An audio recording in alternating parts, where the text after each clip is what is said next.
Costas, back in 2017, you won the International Peace Through Tourism Award due to your work and collaboration on sustainable tourism in the frame of the Colombian peace process.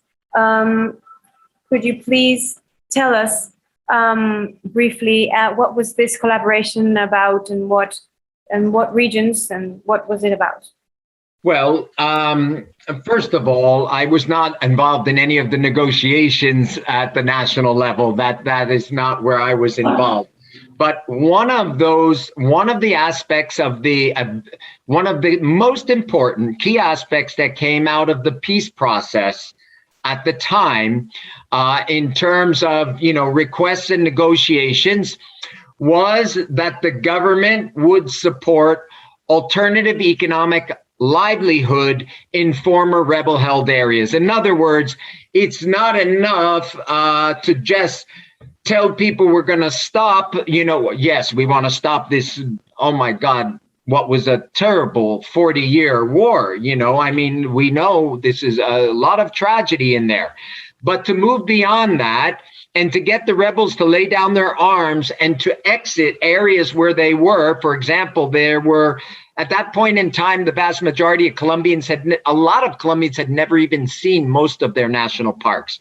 There were parks in the country occupied by guerrilla groups and others. Spectacular places, beautiful nature, amazing biodiversity, places that could develop tourism that would provide economic income and jobs, in particular also for those armed groups that agreed to lay down their arms. That was one of the negotiation aspects at the national level. My role was to help identify those places that would have the economic potential for tourism investment, to identify those working with, of course, I was working for the Colombian government. And I have to say, I'm incredibly honored because I have been able to serve under two different administrations in Colombia, which is a unique thing. And I believe that's because my commitment in my work, and truly just the fact that I've grown to just love the country of Colombia, is not about politics. It's about the Colombian people and what's best for the Colombian people. That's how I approach tourism. So I worked in the previous administration and under the current government as well. So in the Ministry of Tourism at that time, I worked very closely with several of the vice ministers to identify tourism's potential in former rebel areas, what the economic opportunity was to employ those individuals, what would be the priority areas, what would be the training and capacity needed, and how would we attract investment into those areas to support sustainable tourism that would provide jobs and income for local people. And that was the work I did then. We had mapped out a number of areas across the country that the ministry identified as high priority. Of course, I have not been to every area in Colombia, but I spent a considerable amount of time in a number of areas, including the state of Guajira, looking at tourism's potential from a number of different aspects up there, certainly in the Sierra Nevada and the state of Magdalena, and some of those remote areas around Tirona.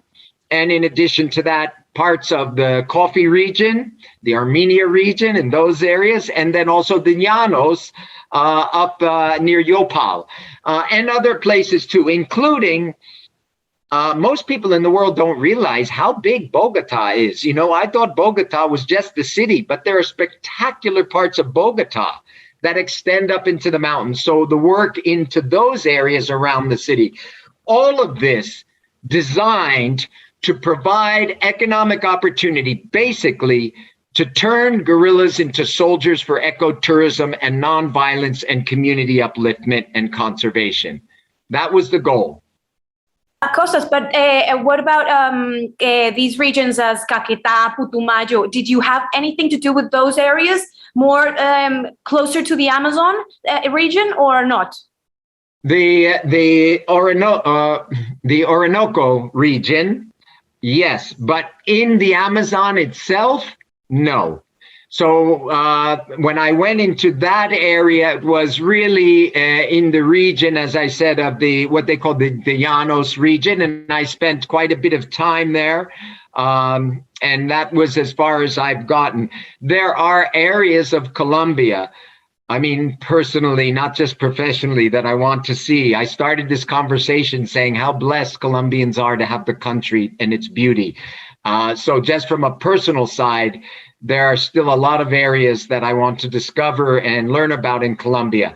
But we worked on a list of, if I remember correctly, of about 15 priority areas at the time of the Santos administration that were part of how we are going to address economic needs in former rebel-held areas.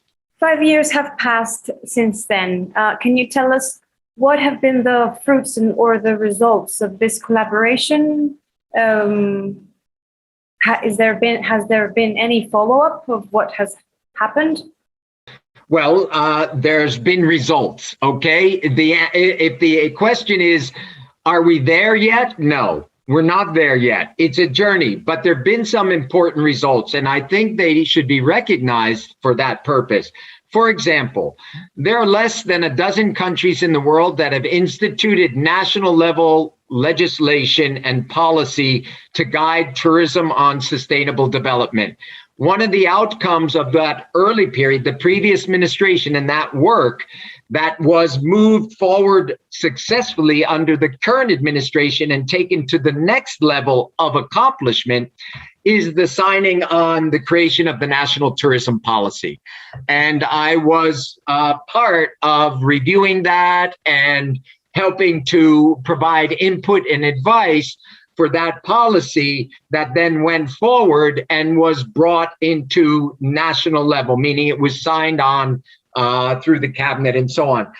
That is a huge achievement. Like I said, there are about 12 countries in the world that have moved at that level. So I think that's a great step forward. Another area that has been in the last 5 years, you were saying, like, progress has been made and more progress still needs to be made, is the Ministry of Tourism and ProColombia's commitment to providing incentives to support sustainable tourism development. Here's my point. Yes, all countries want investment. We know that. But when investment is about your national heritage, when it's about your cultural and natural heritage, your identity as a country, we have to think carefully. Is that investment supporting and benefiting, or could it be damaging? And so that's my point about measuring based on impact. What's the positive contribution? So one of the things that also has happened under this administration and in the last 5 years was to create, and I made recommendations for this, incentives for those investors who would come and invest in the type of tourism we're talking about. Environmentally friendly, protection of cultural and natural heritage, and the social and economic well-being of local people. In other words, don't award contracts and permits to develop tourism based on who walks in the door with the biggest check. Award contracts and fast permitting and special tax incentives to those who walk in the door and say, we want to invest in Colombia, and we want to invest because we believe in sustainable tourism, and we are going to develop tourism for the Colombian people and for the planet. Yeah, you have an organization. Your organization is called Beyond Green Travel. Could you tell us a little bit about it and why the use of the word beyond? Well, Beyond Green Travel was born in 2005 when I began working kind of independently in this area as an expert after years working for other organizations. For example, I was the Senior Director of Conservation International in charge of ecotourism projects in 18 countries around the world. So I was working for other organizations. In 2005, I would be perfectly open with your listeners here. I wanted to move to an organic farm in the state of Maine. That's where I'm talking to you from right now.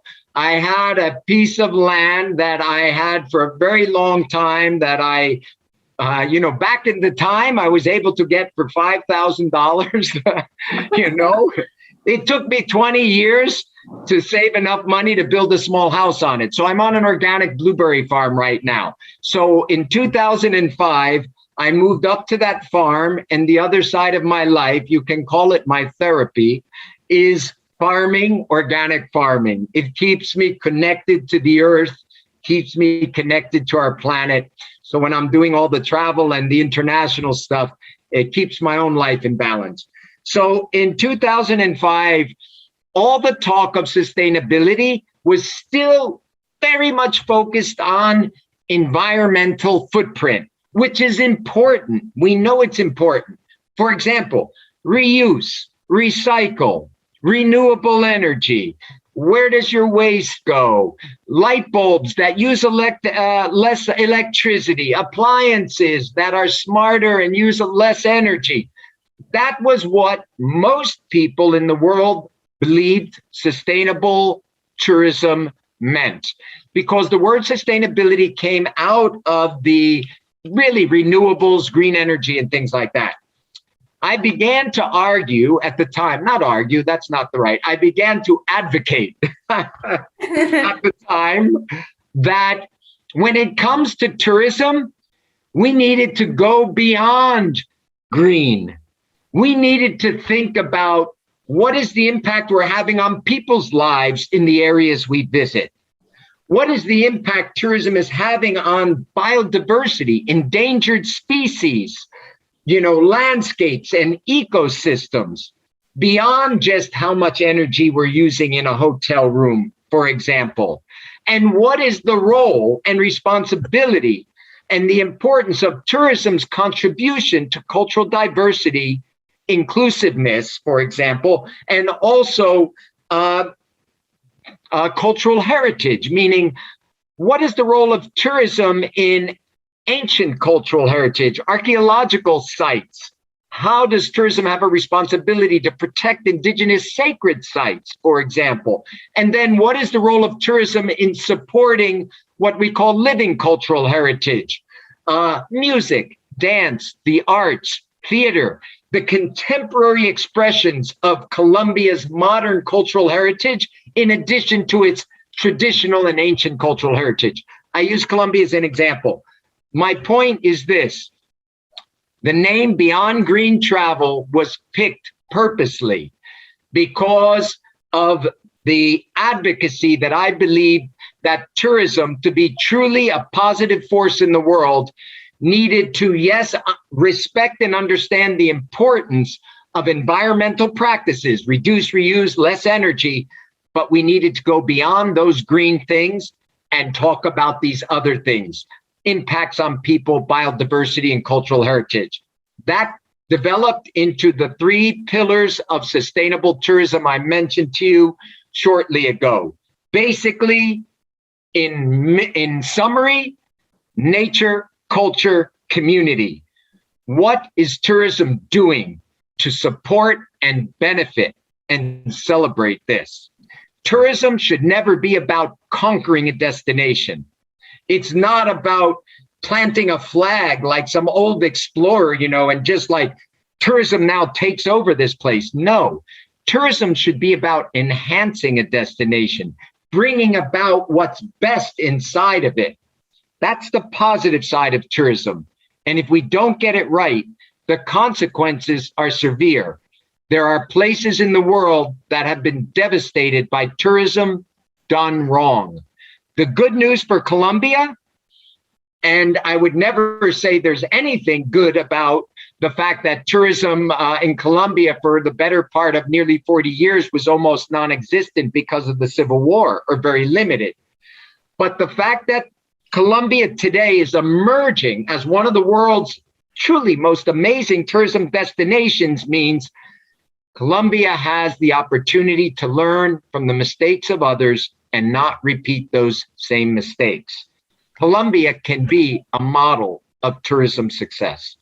Costas, in that regard, could you explain us give us an example of those mistakes? If specific example of a place that went wrong. Is it possible? Yeah, of course it is. Take, for example, the country of Belize. The country of Belize actually is a success story, but how did it get there? Well, they were following a model of kind of tourism development, the traditional mass tourism, etc. Tourism development and impact on the reef of Belize, the barrier reef of Belize, which is the second largest coral reef on the planet. It's second in size only to the Great Barrier Reef of Australia. It's a World Heritage Site. The World Heritage Committee became so concerned about tourism development and the damage it was having on the reef that it listed Belize, the coral reef in Belize, as World Heritage in danger. To get that changed, Belize embraced and launched the National Sustainable Tourism Strategy and Plan, which now guides the country. UNESCO, as a result of that proactive positive steps, removed World Heritage in danger and gave back World Heritage Site in good condition and care. So we've all seen what happened in Venice, Venice, Italy. Tourism was literally insane. In 2019, 2 cruise ships collided right on the port, injuring dozens of people. It was all about how much cruises, how many ships, where was that money going? How was that money improving local people's lives? What was it doing to local people's lives? I went to Venice and I met with local communities. There were demonstrations and protests against tourism. They were in Barcelona, they were in Venice, and they were in other areas where tourism out of control was damaging community, culture, nature. I met with citizens of Venice, including those who were protesting tourism. And here's an interesting thing for everybody to think about. I did not meet one person who told me they did not want tourism in Venice. Not one. This is what they told me. We want tourism. We need tourism's income, but we don't want this kind of tourism. This kind of tourism is harming us. I met with one woman in the meeting. She was a grandmother. She was 79 years old. She told me she had lived in the same home on the same street since she was a girl. She said she had been going down the street to the same butchery since she was a girl. For the first time in her life, in 2018 and 2019, she said the tourism crowds were so out of control, she couldn't even walk on the street. When she walked, she was pushed against the wall. She couldn't walk to her own grocery store. That's not the kind of tourism we want. She said, we want tourism. My son works in tourism. My grandson works in tourism. But none of us want this kind of tourism. So that gets us back to sustainable tourism. Sustainable tourism and the ideas of tourism being better, i.e., what we talked about, nature, culture, community in a positive way, was born in 1991. When alarm was growing over what was happening in the Galapagos Islands. Tourism was getting out of control. And the concern was that the Galapagos, a world heritage, truly, was being severely damaged. One of the first campaigns was targeted on the Galapagos. It was fear over the Galapagos that gave birth to a lot of the ecotourism movement and the definition of ecotourism at the time. Responsible travel to natural areas that protects nature and sustains the well-being of local people. I'll give you one last example.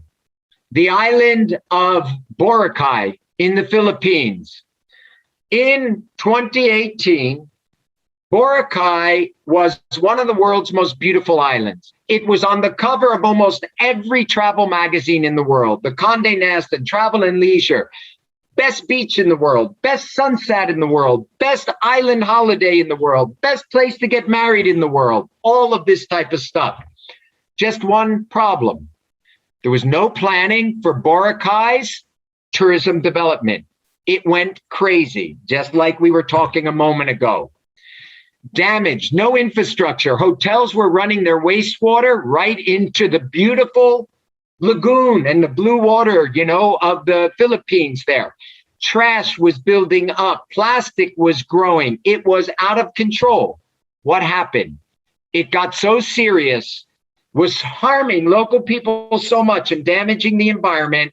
It became the world's first destination ordered closed. They shut down the entire island. They stopped tourism. What was the impact of that? Over $1 billion in revenue lost. People's lives upended. We should not have to choose. No country, no community should ever have to choose between tourism that we don't want, that's harming our lives and our environment, or no tourism and no food to eat. There's a choice in the middle. It's called sustainable tourism.